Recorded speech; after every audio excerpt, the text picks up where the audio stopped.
I'm a terrible wife and didn't understand my husband of 10 years. I 38F have been married to my husband, 38M, for 10 years. We dated for 2 years before marriage but also dated for a year and a half during the end of our college years. My husband is a good man. He works from home as a tech executive. He goes into his office around 7:30 a.m. and works until 6 p.m. every day. In addition to this, he'll do the laundry every week while I'm at work, does most of the cooking, almost all of the meal planning, and spends all of his time with me and his extended family. When he's not working, he spends most of his free time working on projects around our property, small renovation projects. He renovated our entire home himself when we bought it, improvements to our yard such as a huge deck, a fancy patio, pergolas, custom wood furniture. He is completely supportive of me, encourages me in positive ways, and pushes me to pursue my interests. I couldn't ask for a better partner. He is a dream come true. My husband does well professionally. He doesn't spend money on much beyond tools to aid in our ever-ongoing renovation projects. He's always been difficult to give meaningful gifts to. For Christmas this year, he didn't ask for anything. When I asked him what he'd like for Christmas, he told me that he didn't need anything. This is his default response for any gift-giving occasion. His birthday, Christmas. He's asked me in the past to specifically not give him anything for Valentine's Day or our anniversary. This has always made me want to put in more effort. But the truth is that the more effort I put in, the less he seems to like whatever I give him. He tells me he likes whatever I give him, but his smile isn't authentic and he doesn't really seem to express any interest in most things I give him beyond the moment, as if the interest he expresses is more appeasement. He doesn't own much beyond tools and a not collectible sneaker collection. He just likes relatively mundane sneakers and books, most of which are work-related. Before his birthday this year I asked him what he wanted for his birthday. I don't need anything. I mulled this over and then I fell down a rabbit hole on the internet about relationship advice. This led to me going back to him and asking him what he'd like to do on his birthday.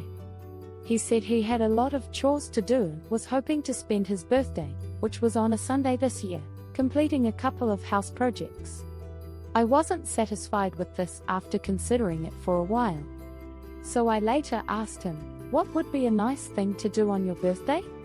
He looked at me for a moment and started talking. We live on Long Island, New York. On the South Shore is a series of bays and barrier islands that are set up as beaches. There's a causeway that connects the main island to the beaches on the barrier islands. We visit the beach several times a week in the summer driving over that causeway. He said that he thinks it would be nice to drive across the causeway early in the morning before the road got busy, to drive slow to enjoy the view. He's always the driver and it's difficult to appreciate the view when trying to keep an eye on the road, and that he always wanted to be the passenger so that he could focus entirely on the view of the sun coming up over the bay and the Atlantic. Then he just smiled and turned his focus back to what he was working on. We've driven over that bridge maybe 1,000 times together. He's always driven. I felt like an absolute asshole. The morning of his birthday we woke up early, made some coffee, and I drove him over the causeway to the beaches and back. I drove slow and he stared out at the view on both sides of the car. When we made it back over the causeway, he asked if we could do it again, and so we did. And when we made it off the causeway the second time, I asked if he wanted to go again, but he said no, that he was hungry and wanted to go home. I don't know if it was my imagination or not, but I thought he looked happier that day than I had seen him in a long time. He busied himself working on the deck and I closed myself in the bathroom and fought off sobbing. Because all he wanted for his birthday was to look at the water, and I got him another fucking watch that he'll put with all his other watches and never wear. I got him a watch because I don't know the man I've been married to for a decade, who I have spent over 15 years of my life with. The next week I asked him what would be a nice thing to do on Saturday. He said he always wanted to go to the Cradle of Aviation Museum ever since it had its major renovation. I looked it up. It reopened following that renovation in 2002. We were 14. He's basically wanted to go there his entire life and hasn't made it. It's 20 minutes away from where we live. When I asked him why he never went, he said he'd been busy with work. So I took him to the museum. I knew he always was interested in aerospace. His father and grandparents were all involved in that industry. When we got home from it, he went to work on our new planters out back and I couldn't stop myself from sobbing in the bathroom. With Father's Day coming up, I asked him what would be a nice thing to do on Father's Day. I always give him a Father's Day gift from our dog and we have people over. I asked him what would be a nice gift from our dog this year.